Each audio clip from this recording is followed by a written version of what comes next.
Good afternoon, everybody. My name is Donna and I'm your host of Donna's Edge Talk Show, where truth matters. Thank you so much for watching every day, Monday through Friday, beginning at 1 p.m. Central. Yes. And this is for all the folks who live all over the country and even around the world. You can find us on television locally, channel 182 on Charter Communications, and then Abundant Television, which is found on Roku, Apple TV, and Amazon Fire. And if you want to hear from a bunch of really good talk show hosts, go to this podcast right here. It's thenewscasters.com. They'll tell you the truth, whether it hurts or not. You need your own podcast. That's the only kind of truth there is. I'm gonna after the show, I'll talk to you about having one too. Great. So I'll tell you what. It's been a long time since I've seen you. Yeah. And we've been busy, both of us now. We have. Randall Ham, by the way, he's my friend, so I assume you know him too. So Randall Ham, who is also with Kairos Prison Ministry, and then you also pastor a church now. I do. I'm the pastor now at Sandrock Methodist Church, and we're just having a ball at Sandrock. For all of you folks out there saying, where's Sandrock? Sandrock is kind of on top of the mountain above Leesburg in Cherokee County. So it's just a little small. It's a beautiful area. I hadn't been there. Beautiful area. It's a little small community, but I'm going to tell you, some of the sweetest, most loving people I've ever met in my life there. It's great. So I didn't know you were pastoring a church until just very recently. Yeah. Well, it's kind of a new thing. I started the first part of November, so I've been there a little over about 6 weeks now, and just getting to know the folks there, and the Lord is just moving and doing some really great things there and growing the church. We have a house full of children. Oh, now that means you got a live church. Absolutely. Young families and young children and youth. And then we, of course, have the other side, which is my side, where the wisdom, the older people in the church who provide the wisdom. But it is a growing, thriving, alive church. How do you keep kids interested? I think it's the kids more than the parents. I think if you get the kids interested, the parents are going to follow them. They do. You know, we've got a group of people, a group of parents who handle our youth and our children who are so creative and find ways to involve the children. The children are actually involved regularly in our worship services. They do things. They're not just sitting in children's church all the time. They're not just sitting in the pews. We actively involve them in what we're doing, and it is wonderful. So they're learning. They're learning how to be a part of it. Well, you learn a lot, and you have to know this guy. Okay, his grandkids are his life, and I can't catch up with him on that. So those kids are really growing. So you're able to incorporate what you do with those kids into the church as well. Yes. And my grandkids. Mine and Lisa's grandkids. We're loving being grandparents. Marshall is our 4-year-old grandson, almost 4. And Emily just turned 3 back in September. She's our little redhead granddaughter, and oh my goodness, they bring us such joy. They do nothing wrong. Not at our house. They never do anything their wrong. Their parents probably did, but the kids don't. And you said something I think earlier about when people came to your house, everything had to be perfect, and there couldn't be any fingerprints on the windows.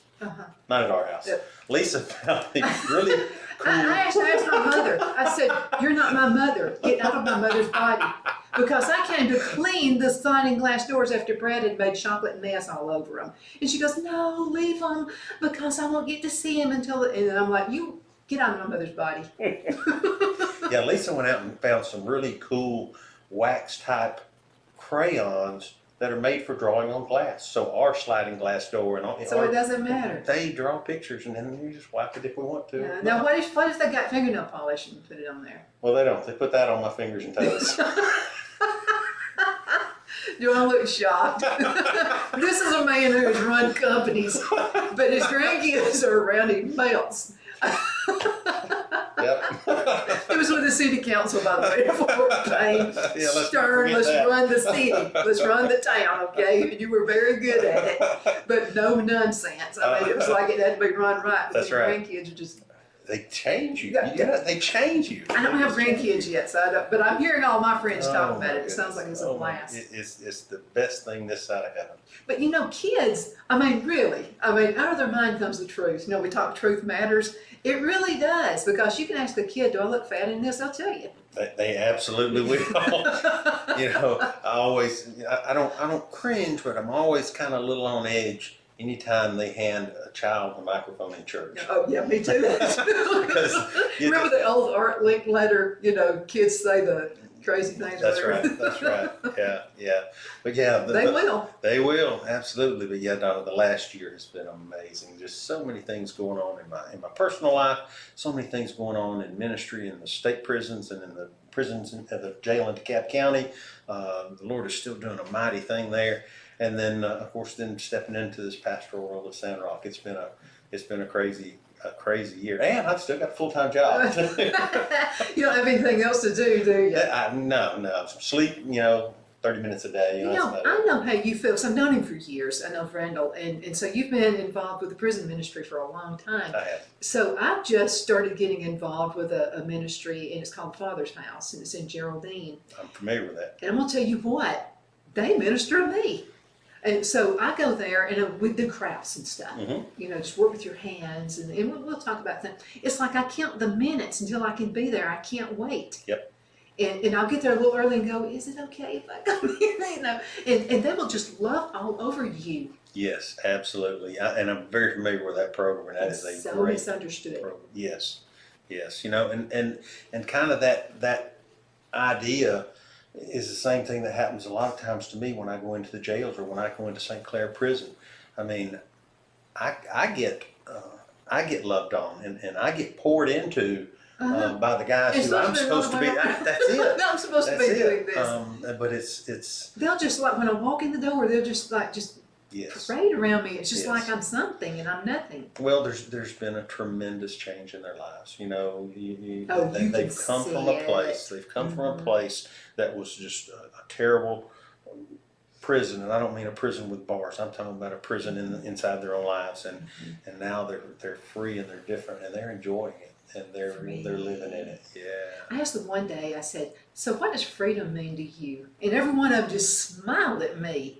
And one of them said, "A lot of people are in prison that are not in prison." And I said, "I think I know what you mean by that. I've been that way before, like being in this corporate environment, Yes. and I felt like I was just in chains, Absolutely, and I have made that statement in churches before, that some of the most free men that I know live behind bars. It is so true. And some of the most captive people I know, the most incarcerated people I know, are sitting in the pews of our churches on the outside. But they kind of sometimes are imprisoned with their families. Sure. And it's because they've done things I've done things I shouldn't do. Mm-hmm. Your family's going to remember it, but nobody else does. Yeah. So, but what can they do to get their families to see? Well, and this is Because I've been through that too. Sure. Here's what I tell men and sometimes women, but primarily men that I work with. You didn't get where you are overnight. You built this history of an addict or of a criminal or whatever it is that you're serving time for. You built that history, and it took a while. It's going to take a while to build a new history with your family. It's going to take a while for them to understand that the change is real and the change is true, and that you're really trying to walk a better path. So be patient. Be patient with your family, and I say the same to the families. Be patient with this man, because it's an adjustment for him. It's a completely new life. And he's going to make mistakes, but just be patient. I think so too. One of the ladies expressed that concern, and she's only been going to this house just for a couple of months or so. And then another lady, I didn't have to say anything, another lady who'd been there almost a year, they stay there a year. And so she looked at her and she said, "I just looked at my family and smiled. That's all I could do." She said, because they saw me when I was at my worst. Oh, yeah. And I told them 1,000 times I was going to change and never did until now. Yep. And they will come around. That's a start. Yeah, well, your family's seen you with lampshades on top of your head. Something like that. So, My family, literally, yes. But there is this redemption thing that's going on. And I feel like people who've been through a hard time like that, they're actually more apt to do better than I could ever do. I've led what you call a boring life, really. Yeah. Not perfect, but boring. Yeah. But when people see, you really wouldn't see much of a change in me. Yeah. But when they see that change, and there's a lady who goes to the Cowboy Church, this woman is nothing but joy. Her name needs to be Joy. Yeah, I've got a friend, very Just similar. bubbles out of her. I've got a friend, very, very dear friend named Tommy Plunkett, who's I think yesterday was his 33rd year to be incarcerated down there. And I've talked, I think, with you about Tommy before, and he's the pastor of the Church of the Chosen inside the prison there. And that's him. He just bubbles out joy and love and grace and peace all over everybody. And we were talking about that one day, and he said, and I'll never forget this. He said, when I consider the grace and the mercy that God has shown me, how could I give him anything less than my all? Mm-hmm. That's true. And how does that applies to us? How could we give the Lord anything less than our all? When we do that, that stuff just starts coming out of us. All those things start. Well, so they've been in rock bottom though. They've been in really, really bad areas. Yeah. And then, like I may go to church and be in a nasty mood because I broke a fingernail. That's right. That's right. That's right. And or then you get in a fight on the way to church with your husband. No, he won't allow it. That's good. He won't put up with that. He won't put up with that. He just look at me and grin. So that bubbles me out of that. Yeah. But really, seriously, there's something that's silly, something that's just not worth being upset about. Yeah. But this woman has been through some really rough times, and she can make everybody in the whole church feel good. That's right. That's right. Because you're looking at her thinking, man, this woman has really been through a lot worse than I have. Yeah. Yeah. But she's free now. Yeah. She's let it go. So how do you let it go, though? I mean, because, sometimes we just hold on to bad memories and things. We do, not just bad memories. Sometimes we hold on to things like guilt and shame. And coming from that lifestyle from earlier in my life, in my younger days, you carry that guilt and that shame on your shoulders, and it weighs you down. And that's part of what can drive you even deeper into addiction and deeper into depression and deeper into all those things. I believe it's 1 Peter 5:9 says, cast your cares upon the Lord, for he cares for you. And when we understand that we don't have to carry that shame, that we don't have to carry that guilt, we don't have to carry those things anymore, it lightens the load and allows us to walk in that freedom like what we're talking about, and to have that joy and to have all those things because we're not carrying that heavy load on our shoulders. So, and that's what these people have learned. That's what some of those places, like the Father's house, they learn there. There's another place down in Auburn called His Place, and my friend Kenny Young is really involved in that down there. And I see some of those guys coming out of there. I see them when they go in there because I see them when they're locked up, and then I see them when they come out. And ran into a guy in Jacksonville about a year ago, and I didn't recognize him. He started talking to me, and then he told me who he was, and I was just shocked because he didn't. His whole presence. His whole countenance, his whole presence was different from getting rid of all those burdens and walking in the freedom that comes from his relationship with Christ, and it was crazy. Is this one in Opelika, Auburn, Kim Hagen's? Yes. Okay, yeah, Kim and I went to school together. Yeah, unbelievable program. Oh man, Kim is something else. So Kim she's from California, so she comes to Geraldine the same year I come from Oxford, and we weren't from there, so we became instant friends. California girl, but I want to tell you why she's. I always thought of her being where she is now. She actually started the prayer program at Geraldine High School. She began that, and they still have it going on. Yeah, that's crazy. I think they've got a group right now from His Place down in Mexico, doing some ministry in Mexico, and I think that's just amazing that they're not so firmly planted that they can't go into other places in the world to do what they do, because they do such a great job of it.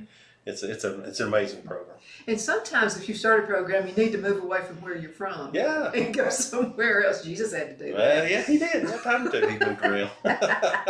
He sort of had to. So we're talking a little bit about redemption. And I know when I've done dumb things, and I have, everybody has, but I would hold my own self accountable, like I would just beat myself to death when God has already said, I've forgiven you, dummy. Why do you keep on with this? I mean, why are you insisting on beating yourself up? How can you, and usually it's somebody who's a perfectionist or somebody who's, that you own a business and you just got to have things running a particular way. And I still got that in me, Mhm. even though, I'm not as bad as I used to be. I'm much better than I used to be. That's good to Randall. know. That is good to I used to be know. really bad. But holding on to things like that, it only hurts us. It does. It does. Understanding forgiveness and understanding forgiving yourself. That's a big thing. And again, that's another thing that I struggled with for a lot of years, was forgiving myself for all the people I'd hurt, for my parents who I'd hurt all those years. And even though I knew that I had asked forgiveness from God and He had forgiven me, I couldn't forgive myself. I wouldn't forgive myself. Is it your way of kind of proving something that you did something bad? I don't really know. You just carry that around because you always want to make it right. And if you forgive yourself, then you have to stop trying to make it right. Mm-hmm. And so, but I heard a guy one time, and I think I've shared this with you before. I heard a guy, a pastor, say, when you fail to forgive yourself after you've asked God for forgiveness, what you're saying in effect is that your opinion of you is more important than God's opinion of you. I didn't think about it that way. Yeah, I mean, that's a great point. So, that was one thing that helped me to forgive myself, and to move on from those things and not be chained down by them, because, they will absolutely chain you down. And you're not freedom. No, you don't have freedom, and you end up walking with a limp, because you're crippled. And you can't concentrate. And so Phil and I, this is our second year, we're going all the way back through the Proverbs again, because I need all the wisdom I can get. I mean, I want all that help.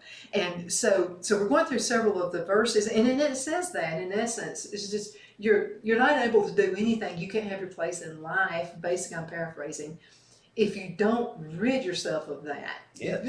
You've been forgiven, stop. Yep, that's exactly right.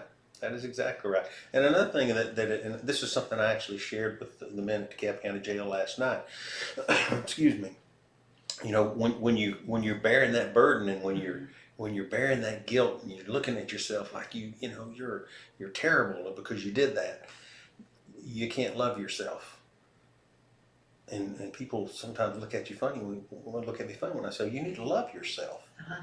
No, I'm not supposed to love me. Yes, you are supposed to love yourself. Because Jesus said it very, very plainly in the second of the greatest commandment. He said, first, love the Lord God with all you have. I'm paraphrasing. The Lord God with everything you have. And the second is like it, love your neighbors as yourself. Mm-hmm. Well, if I hate myself, I'm not going to love my neighbors. I can't love my neighbors. Uh-huh. Because if I hate me, I may not hate my neighbors, but might as well be. Mm-hmm.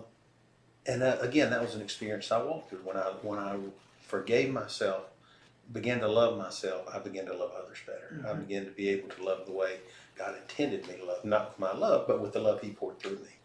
And so it's important. So you just gotta shed yourself of all that stuff. We talked about that at the Father's house. And so what we do is we'll have some kind of a craft. And so what we're going to do next month, the girls can't wait, and I can't wait either. We're going to get old tin and copper.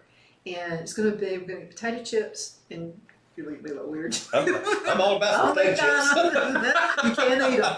Oh. So you can't eat them. So what we're going to do, it's going to be a pretty piece of copper. It's going to be all pretty and shiny. And so what we're going to do, we're going to get vinegar and salt and old potato chips. So we're going to put the copper on top of the old potato chips, and then we're going to get just sprinkle salt on it, and then white vinegar, just the cheap white vinegar. And we're going to wait 24 hours, and you're going to open up the box. You got to have the box closed. We're going to open up the box, and we're going to see how beautiful this copper looks. It does it overnight. It's a speed process. Wow. I've made all kinds of jewelry doing that. So the girls and I are going to do this coming month, and in January. It'll be, you don't know what it's going to be. It's like opening up a present on Christmas. It could be red tone colors, or it could be turquoisey. It could be blue. I've never heard of that. That is so cool. So what they do, I'll say, now you're going to make 2 pieces of jewelry. The first one's going to be for you. Mm-hmm. We want you good. Right. So that you can help others. Then you're going to give the other piece away. Mm-hmm. So that's what we've been doing. That's so amazing. But I can't wait. So they were freaking out when they saw a pair of earrings I had, and there were this like weird colors, just psychedelic looking. You can tell I'm aging myself. The '60s psychedelic stuff, and it was just this Groovy. beautiful. I dig it. I really do. So it was so pretty, and they just went nuts. And I said, that's what we'll do next month. And they said, we can do that. And I said, it's going to be a pretty, now it looks pretty as copper because it's real pretty and it's really shiny. It looks even more beautiful when it's set. I bet they are excited. I can't even wait. So it's like I'm counting the days until we can be together, because it's one of my joy, like your joy. I saw the joy you had through all those years when you say you're going to Kairos Prison Ministry. And to update everybody, in case this is the first time you ever saw the show, Randall and I knew each other from business. Okay, so he wants to come on the show and talk about the prison ministry. And I'm like, oh boy, let's hurry get this over with. Can't wait to get this over with. I'm thinking it's going to be this depressing show and all this kind of stuff. And the way he bubbles over with joy, and you've heard me say this 10,000 times, so this is what he said. He said, even you, I mean, any of us could be in this position they're in right now if you just been with the wrong crowd, if you had zigged and didn't zag when you should have. Anybody could be in that. So it's not good to be snobby about it. That's right. One decision away. I could have easily, and I got to thinking about that. I thought, man, he just went like that. He shot me in the head with that one. And, but I'm glad you said it. Yeah. And you said it because you love me as a friend. Absolutely. I think you probably saw us being a little snobby. I actually didn't. For some, I don't know why that bubbled up. Maybe the Holy Spirit thought you were being snobby. I don't know. I was trying to be nice. I was looking at you going, can we hurry up and get over this? And then you said that, and I was like, whoa. Yeah. That is absolutely right. Because I have a cousin who was in a car accident, and he was with a group of people. He wasn't drinking, but they were. Well, they had a car accident. Nobody got hurt. Nobody got killed or anything like that, but they all got arrested, and he got arrested too. And I remember his parents talking about that. You were in with the wrong crowd, son. That's it. That's exactly right. You know, and you know, I have met so many really amazing men in prison and in jail who are incarcerated, and they're not bad people. They're not bad men. They made bad decisions, or they put themselves in a situation that there was no good way out of. And so many times it was because of the people they were around and because of the influence that was around them. So, and I could have done that just as easy as they did. I did. You know, I did, and that's why my life ran in the ditch for so many years. So it can happen, and it can happen before you know it. And that's why it's so important. He's a great example because he is so happy. I mean, you got a wonderful wife. Oh. Yes. Lisa? Yes. Hey, Lisa. Yes. Hi, Lisa. Yeah. Yes. You know, she loves me in spite of me sometimes. Feels the same way with me. I'm pretty sure they could get good and share stories. Oh, let's not let that happen. Especially not on air or anything like that. Let it go, please. But you got such a happy life. Yeah. And just think about, because you were redeemed, think about the happy life you got now. Yeah. So we're going to have to go into a commercial break. Okay. And I told you time always flies by past the show already. Yes. So let's talk about that, about redemption. For the person who thinks I'm stuck, I'm never, ever going to have a life. It's just never going to happen. We're going to talk about that when we come back. Sounds good. Y'all hang in there. We'll be right back. Twin City Used Car Sales has been serving drivers in the Northeast Alabama area for years with a quality selection of late model used cars, SUVs, and pickup trucks. On top of our extensive selection and competitive prices, we offer professional auto financing services for used car buyers of all credit levels. Whether you've just begun your search or you're ready to secure your next vehicle, at Twin City Used Car Sales, you will drive away with the vehicle of your dreams. The sales and finance staff at Twin City Used Car Sales looks forward to serving you, and you can apply for financing online before your visit to our used dealership in Gadsden, Alabama. Check us out on the web at twincityusedcars.com or go by our location at 901 First Avenue, Gadsden, Alabama. We sincerely look forward to serving you.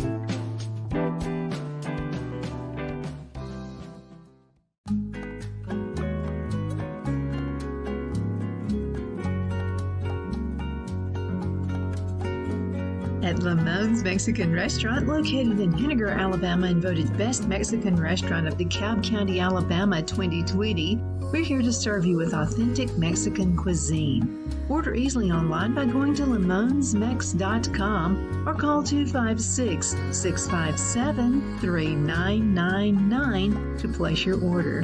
We're open Sunday through Thursday, 11 a.m. to 9 p.m., and Friday and Saturday, 11 a.m. to 10 p.m.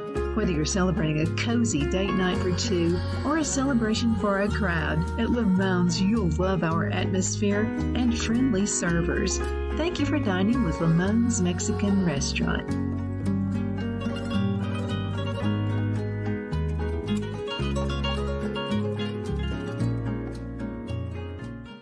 Jeff McCurdy of the McCurdy Law Firm has been a public service of this area for over 10 years. McCurdy, a member of the Henniger City Council, serves as prosecutor for the town of Sylvania and was named public defender for the city of Rainsville. The McCurdy Law Firm is located at 17326 Alabama Highway 75 in Henniger to better represent his Jackson and DeKalb County clients. If you need to be represented by a true public servant with proven success, call Jeff at 256-996-8701 or send a private email to mccurdylawfirm@gmail.com. No representation is made that the legal services performed is greater than the legal services performed by other lawyers.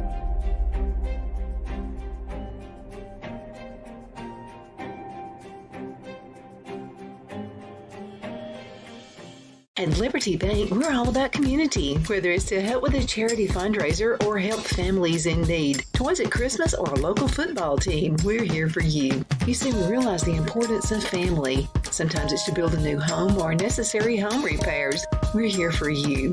If you like the feel of a small town bank with all the conveniences of a big city bank, we're here to serve you. You will find us at any of our convenient locations in DeKalb, Marshall, Etowah, and Blount counties in North Alabama.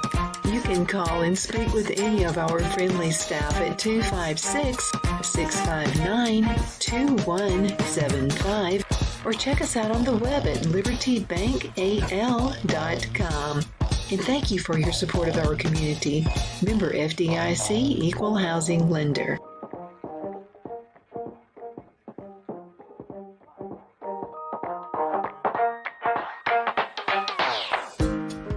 My Towels solved the problem that we've all had with towels. You go into the stores and they feel lotiony and soft, but then you get them home and they wind dry you. That's why I made My Towels. They actually work, they're soft, and they absorb. And now I'm excited to announce 2 brand new lines of My Towels. What makes them the best towels ever is they're now made with 100% long staple Shapir cotton. This is a combed ring spun cotton that makes My Towels even softer and more absorbent than ever. And now you get a 6-piece set for an amazing introductory sale price as low as $29.98. So go to mypillow.com or call the number on your screen. Use your promo code to get My Towels for only $29.98. Or you can get my designer premium line for just $20 more. Either way, you save 50% now on all My Towels. They actually work. What a concept. This offer won't last long, so please order now. MyPillow.com. Good afternoon. We are back. My name is Donna, and I am your host of Donna's Edge Talk Show. Thank you so much for watching Monday through Friday, from starting at 1 p.m. Central Time, as we get to come home with you in the afternoon, and truth does matter. So that's all part of it as well. We're at the Gadsden Mall. Yes, we are. I love the Gadsden Mall. And, there's just something about Christmas time at the Gadsden Mall, Mother's Day, all the, Valentine's Day. But see, I don't like cold weather, and it's really cold outside. So I don't like to shop that much, but when I do shop, I like to go to a mall setting because I don't have to get in and out of the car where it's freezing cold like it has been the past few days. I have so many wonderful memories over the years from this mall, from Christmas shopping, and just on a Saturday afternoon, well, let's just go to the mall and walk around. And you might not even buy anything, but you walk around and it's just the environment. And I have, when I was walking up here to find you, it was just like, wow, there's so many memories here. It is, and they're now at 100% capacity. That's amazing. So that is amazing because Yes. a lot of malls aren't doing that well. But now Kaylee is the mall manager and Right. she's on it. Sounds like it. And I'll have to tell you, even the restrooms are clean. I got to say that for the women. Okay, there's a lot of public restrooms you don't want to go into. So you got to fix your hair and all that kind of stuff. So I was in, and there was a lady who was cleaning everything up in the mall this morning, and I said, "Hey, you're doing an amazing job."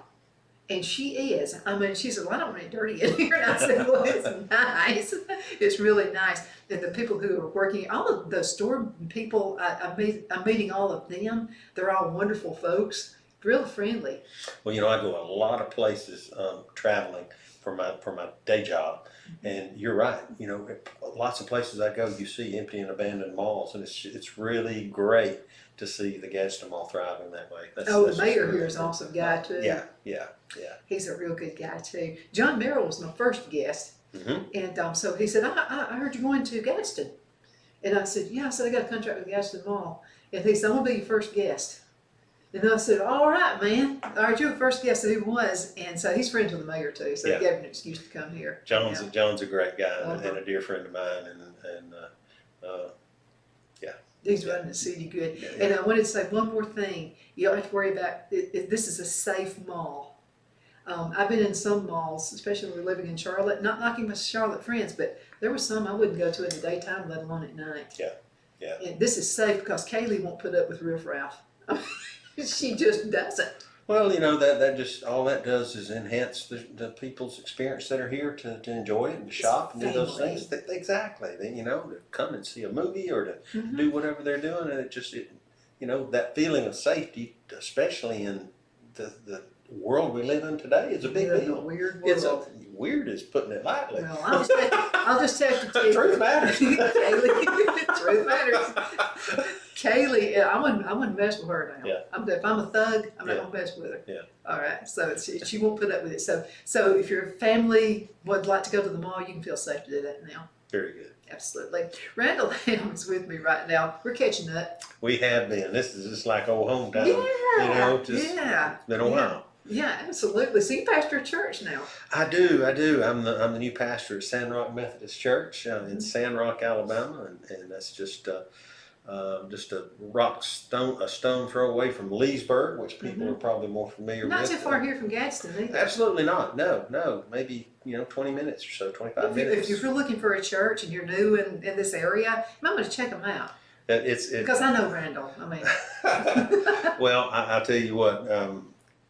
It is the most loving, kind, committed group of folks that I've been around in a long time, and it makes pastoring them just a joy and a pleasure. And like I was telling you earlier, we're flush with children. I mean, we had our hanging of the green service the end of November, leading into Advent, and I think we had. Now this is a church where there's about 50 or so regular in attendance.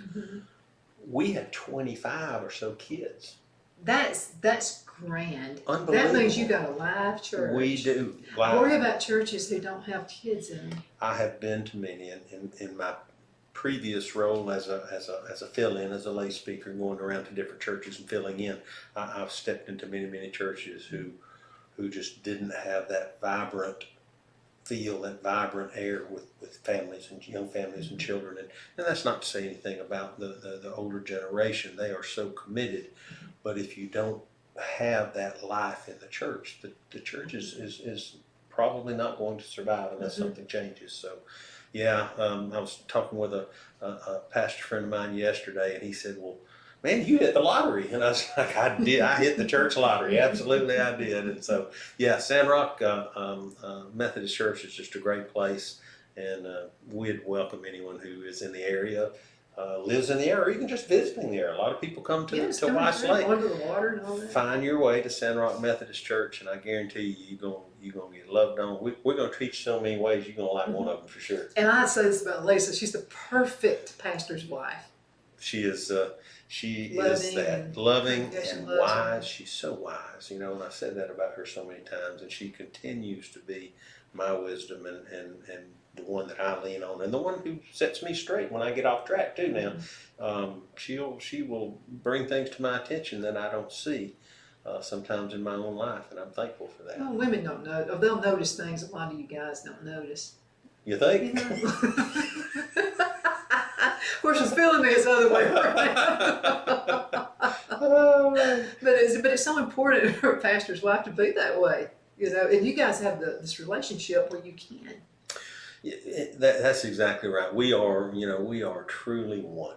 You know, and that's really good for other people out in the congregation to see. You know, we modeled. We tried when our children were growing up. We tried to model that for them because we wanted that for them when they grew up and got married and had their own families. And you know, we've got all three are married now, and all three have just. So when they all three got married, did you go yes? Not really. No. It wasn't a yes They're like that. out of the house. It wasn't a yes like I bet that. you noticed the grocery bill went down. Oh, real yeah. Yeah, things changed I didn't like drastically. turn cartwheels or Yeah. anything when Brad got married, but you know, but I've got an awesome daughter-in-law and she comes with a package.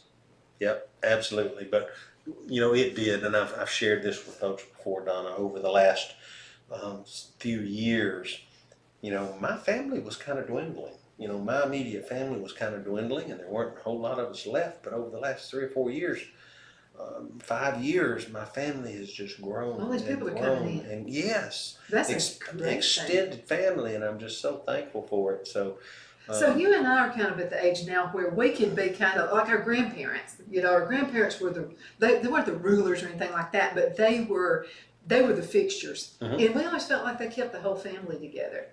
And then when they both passed away, it's like people started dwindling and going separate ways. Yeah, and it's, you know. Now you get the whole thing together. That's it. That's exactly right. And we take that on as our role to kind of to try to be that The baton wisdom. got passed on to you. It did. That's a great It baton.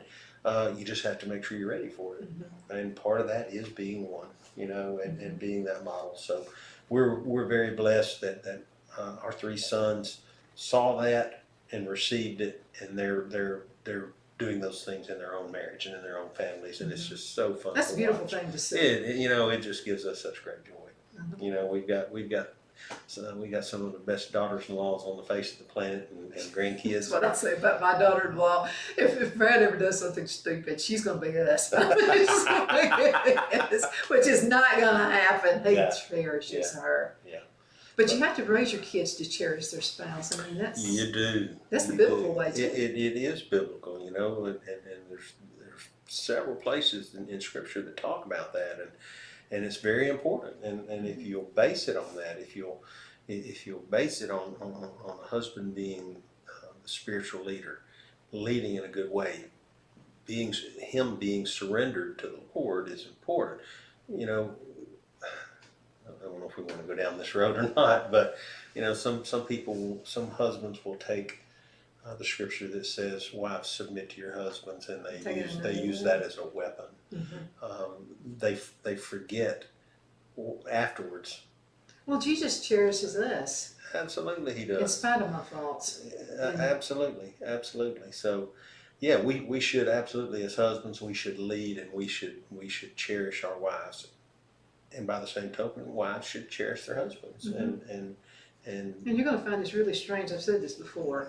And your eyes were like as big as saucers. I think the man should be the head. I mean, I think the man should be the head of the house. Well, that's biblical. It is biblical. Now, I've shocked a few people by saying that. For some reason, they thought I didn't. That can be taken too far. Again, like I say, you know, some guys use that as a weapon. But if you really hold true to what Scripture tells us about that, well, that leaves us time to do what we've got to do. There has to be a leader. Someone has to lead. Now, and there's a lot of times where Lisa and I, we collaborate. You know, we make decisions together. But there's sometimes when the husband just needs to make a decision, or needs to set a direction. There are some men, and I've met some of them, and they want their wife pinned down at home all the time. She can't work, and he tells her how much money. Now, if you're like some people I know, then you've overspent. I can see why the guy would have to kind of pin it down to a budget. And I get that the budget is fine, but what do you say to the ones who say, no, she's got to stay at home? I've got to pin her down like that. In the last chapter of Proverbs, that woman was a businesswoman. While her husband sat out in the gate, she sold him. You know, I'm going to tell you, I'm just going to say it this way. If a man holds his wife under his thumb like that, he is not receiving the full benefit, the full blessing of what God has given him. Because she the could be gift. a beautiful flower. I'm telling you, and when I say things like Lisa is my wisdom, I mean that, and it's because I listen to her, because she's smart. Mm-hmm. I think I shared with you before this Say hey, Bubbles, over your thumbs about Lisa. this kind of 5-part thing that I did a while back, based on a seminar that I sat in called How to Completely Understand Your Wife. I think I've talked to you about that before, and it's a lesson for men. It's a 5-part lesson for men on truly how to completely understand Because your we're wife, kind of a different species. based on how God designed her. Mm-hmm. Not based on what we think, not based on our ideas, but based on what God's design for a wife and woman was. And I've kind of felt that I found that God's ideas are a lot better than mine. Yeah, sometimes the Mine hard are way and messed up. sometimes the easy way. But I mean, it's by design. It is. And it's like, and I've seen people have like business ideas and they want to write a book about it when somebody else has already written a really good book about this business idea. Mm-hmm. Well, why am I going to spend the time to write one when somebody else has written one and it's like a best-selling book? Right. God's already written it, so why do we have to mess over it? Well, and I think we find if we really pay close attention when we go against His design for things, chaos ensues. Man, I mess up every single time. Every time I can look back on my life and think about, this is when I wanted to do it my way, didn't work out. Mm-hmm. Yeah, he's pretty smart. Yeah, much more than I'll ever be. But again, and then you've got young couples in your church. We do. And so they're led by your example. You guys are not even really saying anything. People know. You can give a much better example by the way you live your life than any words you speak. Words are cheap, and you can say anything you want to say. It's what people see. It's what people see in your actions, in your life, and in your walk, and in your marriage, and in your relationships, and how you treat people. And that's one of the beauties about Santa Rock Methodist is, yes, we have all these younger families, but we have some older families, older men and women who have been married for many, many, many, many, many years, who are still setting that example. They didn't get the job done with their children and then just say, okay, we're done. No, they continue to set that example every single day, so that the young couples there can see what marriage is supposed to look like after you've been married for 50 years. I used to watch my grandparents holding hands. I love that. And I thought that was the most awesome thing. Yep. My grandparents once had been married 67 years when my granddad passed away. They still held hands. That's it. And I would say, Mama, do you ever get mad at Papa? She'd say, yeah, it's not around you. There you go. There you go. She'd say, yeah, there's communication. There's always going to be a breakdown. Absolutely. Yeah. So, yeah, it's a beautiful thing. Yeah. Let's talk about kids, because kids are going through this rough time at Yeah. school. I mean, it's where they're trying to confuse kids, like to even not know what gender they are. Those things kids are. And so let me ask you this pointed question, okay? Because I feel I had to be nosy, even though my son really didn't get into much trouble or anything like that. I just wanted to know who his friends were. I would do a spot check in his room, just I wasn't find anything, but I just wanted him to be aware that it's the any time I could do that. Mm-hmm. Is it okay to be a nosy parent and find out what's going on in your schools and what are being taught? If you're not being a nosy parent, you're not being the parent you need to be, because you're right. There are things that are being taught in school that We're good. that It's unbelievable. That are lies, that are heresy. They're not teaching the things they should be teaching. When was the last time you heard of a kid having a civics class where they learn about our government, how it operates, and the three They don't know what branches? I was going to say. Most people, even adults, don't know what the three branches of government are. Yeah. So you look at that and you think, those things seem just normal to us back when we were in school. Those were the things that you were going to learn, because those were foundational things. and so many of those things are being replaced with this diversity and inclusion and all this stuff that they're pushing in some of the schools, and it's just not good, because it confuses these young people.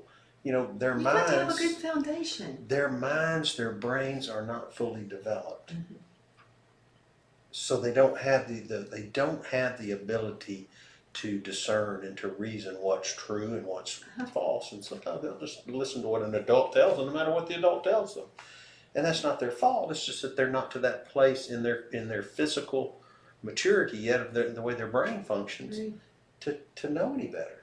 So if we're not understanding what's being taught, if we're not taking part in that and making sure that they're getting the truth and that they're getting the foundational things, well, we're missing the mark as parents or grandparents.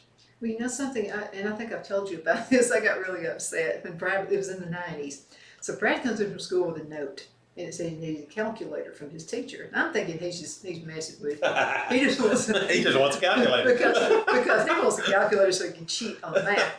And so I actually represented the school of Geraldine in a math contest one time, county-wise. So I'm into you do it through your head. Sure. That's how it was. So we were told, Dr. Runyon was my math teacher, and he said, if I catch anybody with a calculator in class, you will be expelled. I mean, it was that serious. So I said, I'm going to call you teacher. Because I'm thinking if he's lying to me, he's going, not really, Mom, I'm just messing with you or whatever, And I just sat there, okay, call her. So I called her and I said, I got this note here. Is this from you or did his girlfriend write this? That he has to have a calculator. She said, yeah, Donna, he has to have a calculator. I said, that's cheating. That upset me to no end. I don't know what I would do if I had a kid in school now. I remember 3 words so clearly from every math class I ever took in school. Show your work. We don't want just the answer. We want to know that you know how to get the answer. How'd you go there? There you go. And of course, I know this is like 1,000 years ago, but when I was in school, if you did something to disrupt class, you would have to write sentences on the board too. I bet they don't do that anymore. I bet they don't either. I remember in 2nd grade, I was a 2nd grader at Fort Payne. 2nd grade with the task of writing 500 sentences. What'd you do? I wrote them. Yeah, what'd you do to get to that point? We were talking. I think we were talking in the lunch line or something like that. But, things were just so different back then, Oh, they were. And back in those days, your teacher would talk to your parents. Back in those days, your teacher would whack you with a yardstick. I don't think I ever got it badly, but I was scared to death. One time I had to, and what happened is someone passed away in the family. So on the intercom said, go to the office. I'm thinking, what did I do? I didn't do anything. I didn't know that somebody had passed away. So I went to Mr. Lovern's office. I went to Friendship Elementary School in Oxford. Acres out that area. And so Mr. Lovern, there was my dad standing there, and I thought, oh, I'm really in trouble. I'm fixing to get 2 whippings. And I was thinking, I can't remember doing anything, But anyway, there was this respect, though, that, Mr. Lovern, you'd see, and nobody ever called him Lover, or nobody ever called him by his first name. It was Mr. Lovern. Yeah. Do you think we've done that? We want to be friends with them and hang and all this kind of stuff. Do you feel like that might have put a stumbling block in some ways of being respectful? I think the idea of consequences has been taken out. Yeah, I think so too. I think there's a generation who in so many cases, because their parents don't allow consequences, they think they can do whatever they want to do without any consequences, and it's been proven out that you can just act any way you want to act, and nothing's going to happen for it. And that's been so damaging for our society and for our people. Just that generation is going to be different, because the bottom line is there are consequences in life, and if you don't have that understanding early, it's going to be hard. Your life is going to be hard. Randall, and you're going to end up seeing me in jail. I'm going to end up coming in visiting you in jail. That's it. I've seen so many people be disrespectful to their parents and their grandparents. And see, my parents, it wasn't a happy marriage they had. And so I remember there are people who prey on girls in school like that. They say you must be having a bad family life. So someone approached me about buying drugs one time. Mm-hmm. First thing I saw was both my grandmother's faces. I thought, I don't want to disappoint them. Yep. And so I didn't do it. Yeah. Good for you. Yeah. Good for you. But they begged me to do it. No, I didn't want them crying. Yeah. Because I did have a cousin who was in drugs, and I remember one of my grandmothers would just cry and pray, and I thought, I don't ever want to disappoint her like that. You know, I was so blessed, Donna, that when I went through that period of my life, that my parents lived long enough to see it turn around. Me too. You know, that they didn't pass away still crying at night. Yeah. Because one of their kids was in that. And, you know, I thank God for that so many times because, you know, especially now that I'm a parent, I know what that feels like to see your child struggle or be in a situation. None of our children have had that issue.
The Hatter Cafe and Country Inn is nestled in the northeast corner of Alabama the Beautiful in the delightful town of Mentone. We're located on top of scenic Lookout Mountain near Little River and DeSoto State Park and located only 5 minutes from shopping and restaurants. There is also a nearby community walking path and golf course. We welcome everyone through the doors and we are committed to outstanding service for all guests.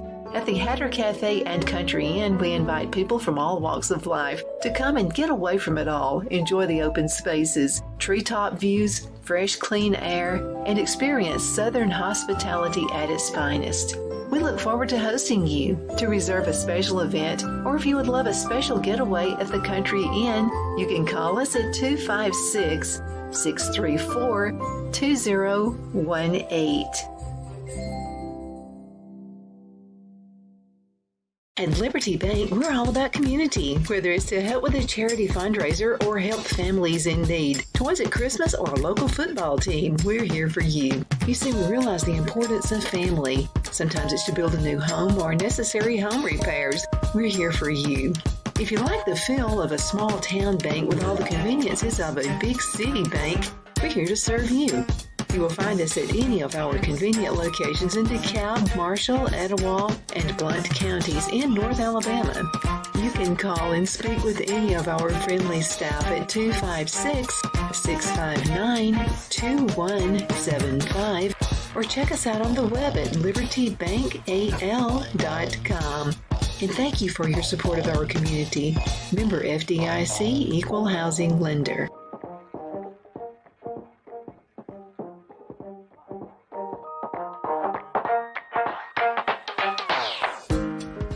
Jeff McCurdy of the McCurdy Law Firm has been a public service of this area for over 10 years. McCurdy, a member of the Henniger City Council, serves as prosecutor for the town of Sylvania and was named public defender for the city of Rainsville. The McCurdy Law Firm is located at 17326 Alabama Highway 75 in Henniger to better represent his Jackson and DeKalb County clients. If you need to be represented by a true public servant with proven success, call Jeff at 256-996-8701 or send a private email to mccurdylawfirm@gmail.com. No representation is made that the legal services performed is greater than the legal services performed by other lawyers.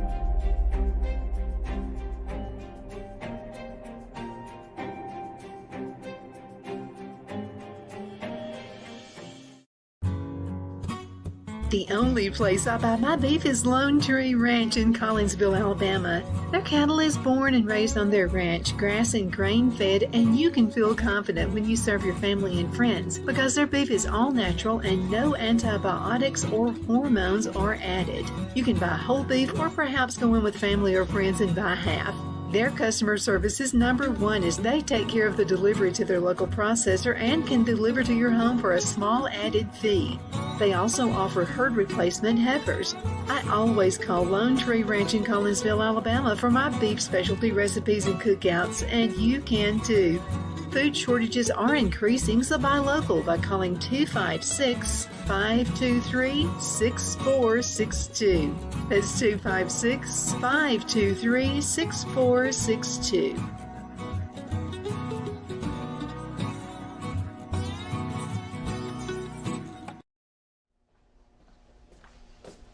Are you ready? We all wonder what tomorrow will bring, but the future lays itself at the feet of the prepared and surrenders to the will of the persistent. It's not easy, but today shapes you so you can shape tomorrow. With Northeast Alabama Community College, when the future asks if you're ready, you can answer. Yes. Begin your future at Northeast Alabama Community College. Twin City Used Car Sales has been serving drivers in the Northeast Alabama area for years with a quality selection of late model used cars, SUVs, and pickup trucks. On top of our extensive selection and competitive prices, we offer professional auto financing services for used car buyers of all credit levels. Whether you've just begun your search or you're ready to secure your next vehicle, at Twin City Used Car Sales, you will drive away with the vehicle of your dreams. The sales and finance staff at Twin City Used Car Sales looks forward to serving you, and you can apply for financing online before your visit to our used dealership in Gadsden, Alabama. Check us out on the web at twincityusedcars.com or go by our location at 901 First Avenue, Gadsden, Alabama. We sincerely look forward to serving you.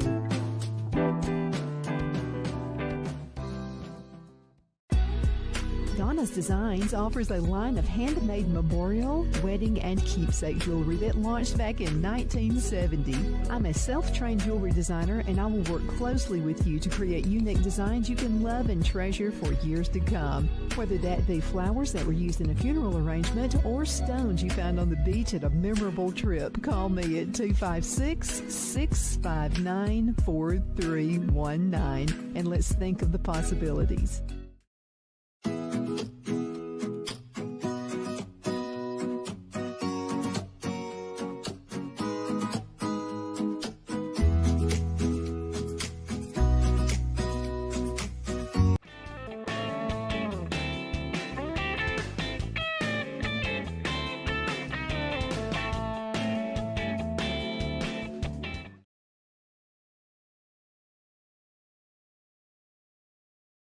Family-owned and operated Discount Building Supply in Warrenton is a whole lot more than building supplies and hardware. Stop by and browse their 130,000 square foot home center. You'll find popular smoker grills with supplies and seasonings, family outing and tailgate supplies, Yeti coolers, outdoor and hunting apparel, landscape management supplies, boathouse products, and everything to beautify your outdoor living space. Discount Building Supply and Home Center. 3 generations of the Walker family proudly serving your family. Screwdriver. Screwdriver. Pliers. Pliers. Phone. Care can be distracting. Phone. That's why our new Whirlpool Smart Range lets you care smarter with control from anywhere. So life doesn't revolve around your range. Give me that Phillips screwdriver, would you, kiddo? Every day, care. Whirlpool. Visit the helpful, knowledgeable staff at Bond's Appliance on Gunner Avenue in Gunnersville.